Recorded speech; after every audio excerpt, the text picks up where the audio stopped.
अर्जुन ने पूछा, हे माधव, आपने दया और करुणा के बारे में विस्तार से बताया। अब मुझे ये समझाए कि साधना और ध्यान के माध्यम से आत्मिक उन्नति की दिशा में कैसे निरंतर आगे बढ़ा जा सकता है। क्या साधना और ध्यान केवल मानसिक अभ्यास है या फिर ये आत्मिक उन्नति के लिए आवश्यक प्रक्रियाएं हैं? श्री कृष्ण ने उत्तर दिया, हे पार्थ, साधना और ध्यान केवल मानसिक अभ्यास नहीं है, बल्कि ये आत्मिक उन्नति के लिए अत्यंत आवश्यक प्रक्रियाएं हैं। साधना का अर्थ है निरंतर अभ्यास और आत्मनियंत्रण, जो व्यक्ति को अपने भीतर की दिव्यता और परमात्मा के साथ एकाकार होने की दिशा में अग्रसर करता है। ध्यान का अर्थ है अपने मन और आत्मा को एकाग्र करना, ताकि व्यक्ति अपने भीतर के सत्य और परमात्मा के साथ गहरी एकता का अनुभव कर सके। जब व्यक्ति साधना और ध्यान को अपने जीवन में लाता है, तो वह आत्मिक उन्नति की दिशा में निरंतर आगे बढ़ता है। साधना और ध्यान का अभ्यास यह समझने से शुरू होता है कि हमें अपने जीवन में निरंतर अभ्यास और आत्मनियंत्रण लाना है। जब व्यक्ति अपने जीवन में आत्मनियंत्रण लाता है और अपने मन को शुद्ध करता है, तो वह साधना और ध्यान के माध्यम से आत्मिक उन्नति की दिशा में निरंतर आगे बढ़ता है। ध्यान का अभ्यास यह है कि व्यक्ति अपने मन को एकाग्र करता है और परमात्मा के रूप में अपने भीतर की दिव्यता का अनुभव करता है। अर्जुन ने पूछा, हे गोविंद, साधना और ध्यान बनाए रखने के लिए क्या विशेष उपाय हैं? क्या इसके लिए कोई विशेष विधि या प्रक्रिया है? श्री कृष्ण ने उत्तर दिया, हे धनंजय, साधना और ध्यान बनाए रखने के लिए सबसे पहले व्यक्ति को अपने जीवन में निरंतर अभ्यास और आत्मनियंत्रण लाना चाहिए। जब व्यक्ति अपने जीवन में आत्मनियंत्रण लाता है और अपने मन को शुद्ध करता है, तो वह साधना और ध्यान बनाए रखता है।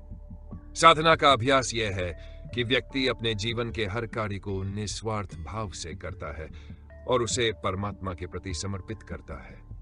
ध्यान का अभ्यास यह है कि व्यक्ति अपने मन को एकाग्र करता है और परमात्मा के साथ एकता का अनुभव करता है।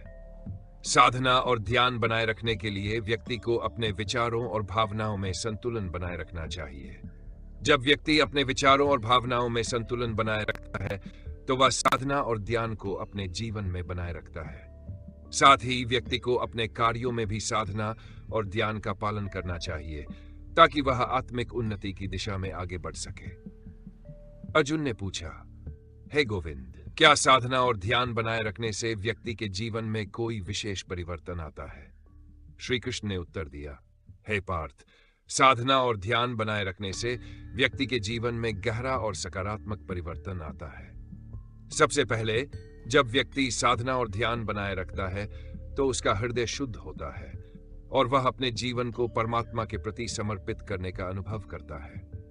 साधना और ध्यान से व्यक्ति का अहंकार और इच्छाएं शांत होती है और वह अपने जीवन में शांति और संतोष को अनुभव करता है। साधना और ध्यान से व्यक्ति के जीवन में एक गहरी स्थिरता और शांति आती है। जब व्यक्ति अपने जीवन में साधना और ध्यान बनाए रखता है, तो वह अपने जीवन में सच्चे सुख और संतोष को प्राप्त करता है। साधना और ध्यान से व्यक्ति का मन शुद्ध होता है और वह आत्मिक उन्नति की दिशा में निरंतर आगे बढ़ता है। यही वह मार्ग है जो व्यक्ति को आत्मा के गहरे सत्य की ओर ले जाता है। अर्जुन ने सिर झुकाकर कहा, हे माधव, आपने जो बताया है वह मेरे लिए अत्यंत प्रेरणादायक है। मैं इसे अपने जीवन में अपनाने का हर संभव प्रयास करूंगा। श्री कृष्ण ने मुस्कुराते हुए कहा, हे पार्थ, जब तुम साधना और ध्यान बनाए रखोगे, तो तुम्हारा जीवन शांति, संतुलन और सफलता से भर जाएगा। यही वह मार्ग है जो तुम्हें आत्मिक उन्नति की दिशा में निरंतर आगे बढ़ाता है। अर्जुन ने पूछा, हे माधव, आपने साधना और ध्यान के बारे में विस्तार से बताया। अब मुझे यह समझाए कि सच्चे प्रेम और भक्ति के साथ आत्मिक उन्नति की दिशा में कैसे निरंतर आगे बढ़ा जा सकता है। क्या प्रेम और भक्ति केवल भावनाएं हैं या फिर ये आत्मिक उन्नति के लिए आवश्यक गुण हैं? श्री कृष्ण ने उत्तर दिया, हे पार्थ, प्रेम और भक्ति केवल भावनाएं नहीं है, बल्कि ये आत्मिक उन्नति के लिए अत्यंत आवश्यक गुण है। प्रेम का अर्थ है परमात्मा के प्रति अनन्य और निस्वार्थ प्रेम, जो बिना किसी अपेक्षा के होता है।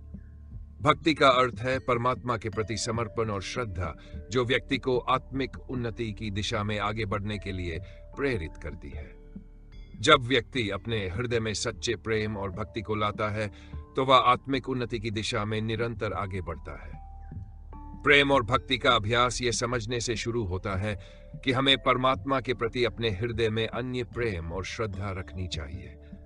जब व्यक्ति अपने हृदय में प्रेम और भक्ति को लाता है तो वह न केवल परमात्मा के साथ एक गहरी एकता का अनुभव करता है, बल्कि वह अपने जीवन में शांति, संतुलन और सुख का अनुभव करता है। प्रेम और भक्ति से व्यक्ति का हृदय शुद्ध होता है और वह आत्मिक उन्नति की दिशा में निरंतर आगे बढ़ता है। अर्जुन ने पूछा, हे गोविंद, प्रेम और भक्ति बनाए रखने के लिए क्या विशेष उपाय हैं?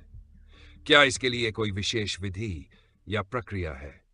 श्री कृष्ण ने उत्तर दिया, हे धनंजय, प्रेम और भक्ति बनाए रखने के लिए सबसे पहले व्यक्ति को अपने जीवन में निरंतर अभ्यास और आत्मनियंत्रण लाना चाहिए। जब व्यक्ति अपने जीवन में आत्मनियंत्रण लाता है और अपने हृदय को शुद्ध करता है तो वह प्रेम और भक्ति बनाए रखता है। प्रेम का अभ्यास यह है कि व्यक्ति परमात्मा के प्रति अन्य प्रेम रखता है, बिना किसी अपेक्षा के। भक्ति का अभ्यास यह है कि व्यक्ति परमात्मा के प्रति समर्पण और श्रद्धा रखता है और अपने जीवन को उसी के प्रति समर्पित करता है। प्रेम और भक्ति बनाए रखने के लिए व्यक्ति को अपने विचारों और भावनाओं में संतुलन बनाए रखना चाहिए। जब व्यक्ति अपने विचारों और भावनाओं में संतुलन बनाए रखता है तो वह प्रेम और भक्ति को अपने जीवन में बनाए रखता है। साथ ही व्यक्ति को अपने कार्यों में भी प्रेम और भक्ति का पालन करना चाहिए ताकि वह आत्मिक उन्नति की दिशा में आगे बढ़ सके। अर्जुन ने पूछा, हे गोविंद, क्या प्रेम और भक्ति बनाए रखने से व्यक्ति के जीवन में कोई विशेष परिवर्तन आता है? श्री कृष्ण ने उत्तर दिया, हे पार्थ, प्रेम और भक्ति बनाए रखने से व्यक्ति के जीवन में गहरा और सकारात्मक परिवर्तन आता है। सबसे पहले जब व्यक्ति प्रेम और भक्ति बनाए रखता है तो उसका हृदय शुद्ध होता है और वह अपने जीवन को परमात्मा के प्रति समर्पित करने का अनुभव करता है। प्रेम और भक्ति से व्यक्ति का अहंकार और इच्छाएं शांत होती है और वह अपने जीवन में शांति और संतोष को अनुभव करता है। प्रेम और भक्ति से व्यक्ति के जीवन में एक गहरी स्थिरता और शांति आती है। जब व्यक्ति अपने जीवन में प्रेम और भक्ति बनाए रखता है तो वह अपने जीवन में सच्चे सुख और संतोष को प्राप्त करता है। प्रेम और भक्ति से व्यक्ति का मन शुद्ध होता है और वह आत्मिक उन्नति की दिशा में निरंतर आगे बढ़ता है। यही वह मार्ग है जो व्यक्ति को आत्मा के गहरे सत्य की ओर ले जाता है। अर्जुन ने सिर झुकाकर कहा, हे माधव, आपने जो बताया है वह मेरे लिए अत्यंत प्रेरणादायक है। मैं इसे अपने जीवन में अपनाने का हर संभव प्रयास करूंगा। श्री कृष्ण ने मुस्कुराते हुए कहा, हे पार्थ, जब तुम प्रेम और भक्ति बनाए रखोगे तो तुम्हारा जीवन शांति, संतुलन और सफलता से भर जाएगा। यही वह मार्ग है जो तुम्हें आत्मिक उन्नति की दिशा में निरंतर आगे बढ़ाता है। अर्जुन ने पूछा, हे माधव, आपने प्रेम और भक्ति के बारे में विस्तार से बताया। अब मुझे यह समझाइए कि योग और साधना के माध्यम से आत्मा के गहरे सत्य को कैसे पहचाना जा सकता है। क्या योग केवल शारीरिक व्यायाम है या फिर यह आत्मिक उन्नति के लिए एक गहरी प्रक्रिया है? श्री कृष्ण ने उत्तर दिया, हे पार्थ, योग केवल शारीरिक व्यायाम नहीं है, बल्कि यह आत्मिक उन्नति की एक गहरी प्रक्रिया है। योग का अर्थ है आत्मा और परमात्मा के बीच एकता स्थापित करना। योग का अभ्यास यह है कि व्यक्ति अपने मन, शरीर और आत्मा को एकाग्र करता है ताकि वह आत्मा के गहरे सत्य को पहचान सके। योग के माध्यम से व्यक्ति अपने भीतर की दिव्यता और परमात्मा के रूप में अपने असली स्वरूप को पहचानता है। जब व्यक्ति योग का अभ्यास करता है तो वह आत्मिक उन्नति की दिशा में निरंतर आगे बढ़ता है। योग के विभिन्न प्रकार हैं, जैसे कर्म योग, भक्ति योग, ज्ञान योग और राजयोग। इन सभी प्रकारों का उद्देश्य एक ही है, आत्मा के गहरे सत्य को पहचानना और परमात्मा के साथ एकता स्थापित करना। कर्मयोग का अभ्यास यह है कि व्यक्ति अपने कार्यों को निस्वार्थ भाव से करता है। भक्ति योग का अभ्यास यह व्यक्ति परमात्मा के प्रति श्रद्धा और समर्पण रखता है। ज्ञान योग का अभ्यास यह है कि व्यक्ति अपने आत्मा के गहरे सत्य को पहचानता है। और राजयोग का अभ्यास यह है कि व्यक्ति अपने मन को एकाग्र करता है और ध्यान के माध्यम से आत्मा के सत्य को अनुभव करता है। अर्जुन ने पूछा, हे गोविंद, योग और साधना के माध्यम से आत्मा के गहरे सत्य को पहचानने के लिए क्या विशेष उपाय हैं? क्या इसके लिए कोई विशेष विधि या प्रक्रिया है? श्री कृष्ण ने उत्तर दिया, हे धनंजय, योग और साधना के माध्यम से आत्मा के गहरे सत्य को पहचानने के लिए सबसे पहले व्यक्ति को अपने जीवन में निरंतर अभ्यास और आत्मनियंत्रण लाना चाहिए। जब व्यक्ति अपने जीवन में आत्मनियंत्रण लाता है और अपने मन को शुद्ध करता है, तो वह योग और साधना के माध्यम से आत्मा के गहरे सत्य को पहचानता है। योग का अभ्यास यह है कि व्यक्ति अपने मन, शरीर और आत्मा को एकाग्र करता है और परमात्मा के साथ एकता स्थापित करता है। साधना का अभ्यास यह है कि व्यक्ति अपने जीवन के हर कार्य को निस्वार्थ भाव से करता है और उसे परमात्मा के प्रति समर्पित करता है। योग और साधना के माध्यम से आत्मा के गहरे सत्य को पहचानने के लिए व्यक्ति को अपने भीतर की शांति और संतुलन बनाए रखना चाहिए। जब व्यक्ति अपने भीतर की शांति और संतुलन बनाए रखता है, तो वह योग और साधना के माध्यम से आत्मा के गहरे सत्य को पहचानता है। साथ ही व्यक्ति को अपने कार्यों में भी योग और साधना का पालन करना चाहिए, ताकि वह आत्मिक उन्नति की दिशा में आगे बढ़ सके। अर्जुन ने पूछा, हे गोविंद, क्या योग और साधना के अभ्यास से व्यक्ति के जीवन में कोई विशेष परिवर्तन आता है? श्री कृष्ण ने उत्तर दिया, हे पार्थ, योग और साधना के अभ्यास से व्यक्ति के जीवन में गहरा और सकारात्मक परिवर्तन आता है। सबसे पहले जब व्यक्ति योग और साधना का अभ्यास करता है, तो उसका मन शांत होता है और वह अपने भीतर की दिव्यता का अनुभव करता है। योग और साधना से व्यक्ति का अहंकार और इच्छाएं शांत होती है और वह अपने जीवन में शांति और संतोष को अनुभव करता है। योग और साधना से व्यक्ति के जीवन में एक गहरी स्थिरता और शांति आती है। जब व्यक्ति अपने जीवन में योग और साधना का अभ्यास करता है, तो वह अपने जीवन में सच्चे सुख और संतोष को प्राप्त करता है। योग और साधना से व्यक्ति का मन शुद्ध होता है और वह आत्मिक उन्नति की दिशा में निरंतर आगे बढ़ता है। यही वह मार्ग है जो व्यक्ति को आत्मा के गहरे सत्य की ओर ले जाता है। अर्जुन ने सिर झुकाकर कहा, हे माधव, आपने जो बताया है वह मेरे लिए अत्यंत प्रेरणादायक है। मैं इसे अपने जीवन में अपनाने का हर संभव प्रयास करूंगा। श्री कृष्ण ने मुस्कुराते हुए कहा, हे पार्थ, जब तुम योग और साधना का अभ्यास करोगे तो तुम्हारा जीवन शांति, संतुलन और सफलता से भर जाएगा। यही वह मार्ग है जो तुम्हें आत्मिक उन्नति की दिशा में निरंतर आगे बढ़ाता है। अर्जुन ने पूछा, हे माधव, आपने योग और साधना के बारे में विस्तार से बताया।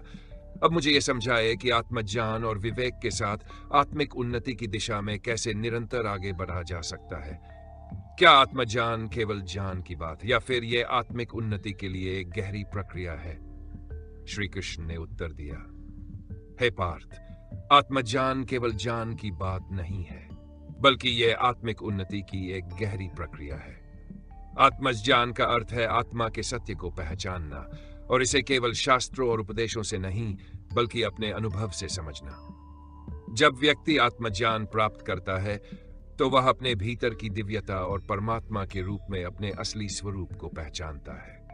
आत्मज्ञान के बिना व्यक्ति केवल भ्रामक विचारों और भ्रमों में उलझा रहता है, लेकिन जब आत्मज्ञान प्राप्त होता है, तो व्यक्ति का मन शुद्ध हो जाता है और वह सत्य को पहचानता है।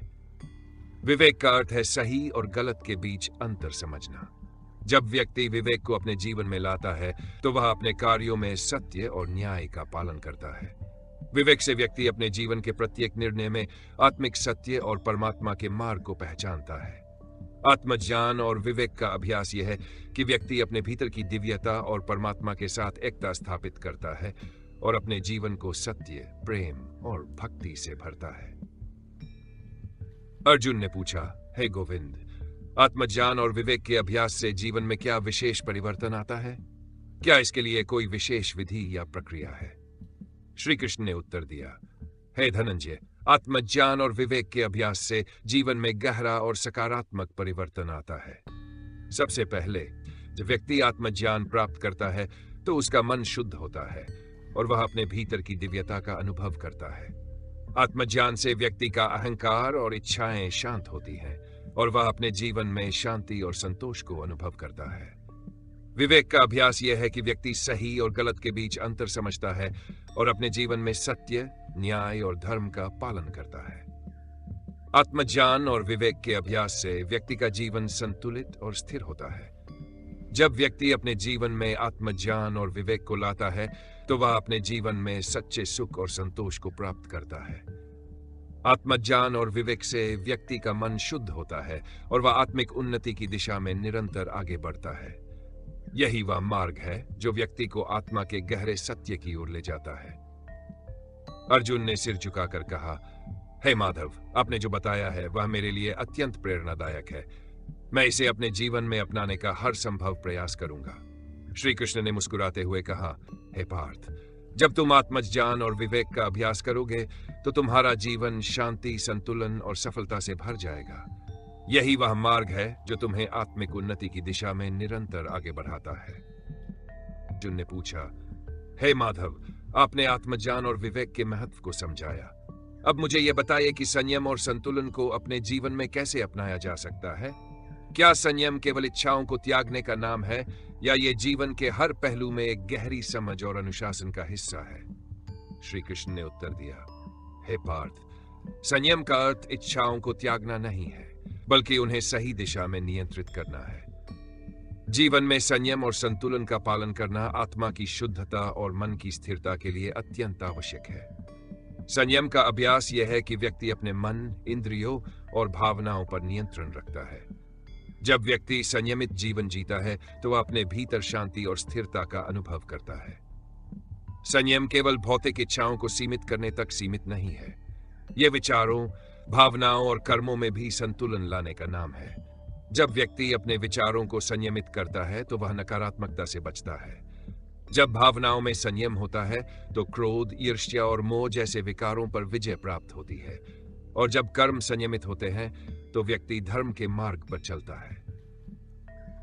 अर्जुन ने पूछा, हे गोविंद, ये बताए कि जीवन में संतुलन कैसे बनाए रखा जा सकता है, विशेषकर तब जब परिस्थितियां चुनौतीपूर्ण हो। श्री कृष्ण ने उत्तर दिया, हे धनंजय, जीवन में संतुलन बनाए रखने के लिए सबसे पहले व्यक्ति को अपने मन की स्थिरता पर ध्यान देना चाहिए। जब मन स्थिर होता है तो परिस्थितियां चाहे कितनी भी कठिन क्यों न हो, व्यक्ति विचलित नहीं होता। ध्यान और आत्मचिंतन के माध्यम से मन को स्थिर और शांत बनाया जा सकता है। ध्यान का अभ्यास व्यक्ति को अपने भीतर की शांति और स्थिरता का अनुभव कराता है। संतुलन का दूसरा उपाय यह है कि व्यक्ति अपने जीवन के हर पहलू में मध्यम मार्ग अपनाए। अति किसी भी चीज की हो वह असंतुलन का कारण बनती है। भोजन, निद्रा, कार्य और विश्राम, इन सभी में संतुलन आवश्यक है। जब व्यक्ति इन सभी कार्यों में संतुलन रखता है तो उसका जीवन स्वस्थ, सुखी और शांतिपूर्ण बनता है। अर्जुन ने फिर पूछा, हे केशव, क्या संयम और संतुलन के अभ्यास से आत्मिक उन्नति संभव है? श्री कृष्ण ने कहा, हे पार्थ, निसंदेह संयम और संतुलन आत्मिक उन्नति के मार्ग को प्रशस्त करते हैं। जब व्यक्ति संयमित और संतुलित जीवन जीता है तो उसका मन शुद्ध होता है। शुद्ध मन आत्मा के सत्य को पहचानने में सक्षम होता है। संयम और संतुलन के बिना व्यक्ति अपने भीतर की दिव्यता को अनुभव नहीं कर सकता। संयम और संतुलन से व्यक्ति के जीवन में स्थिरता आती है। यह स्थिरता उसे आत्मा के गहरे सत्य की ओर ले जाती है। संयम और संतुलन के अभ्यास से व्यक्ति अपने भीतर की दिव्यता को पहचानता है और परमात्मा के साथ एकता स्थापित करता है। यही आत्मिक उन्नति का मार्ग है। अर्जुन ने सिर झुकाकर कहा, हे माधव, आपने जो बताया है वह मेरे लिए अत्यंत प्रेरणादायक है। मैं इसे अपने जीवन में अपनाने का हर संभव प्रयास करूंगा। श्री कृष्ण ने मुस्कुराते हुए कहा, हे पार्थ, जब तुम संयम और संतुलन का अभ्यास करोगे तो तुम्हारा जीवन शांति, संतुलन और आत्मिक उन्नति से भर जाएगा। यही वह मार्ग है जो तुम्हें सत्य और आनंद की ओर ले जाएगा। एपिसोड समाप्त। अगले एपिसोड में श्री कृष्ण अर्जुन को यह समझाएंगे कि किस प्रकार व्यक्ति अपने कर्तव्यों का पालन करते हुए आत्मा के सत्य को पहचान सकता है। क्या मैं इसे लिखना शुरू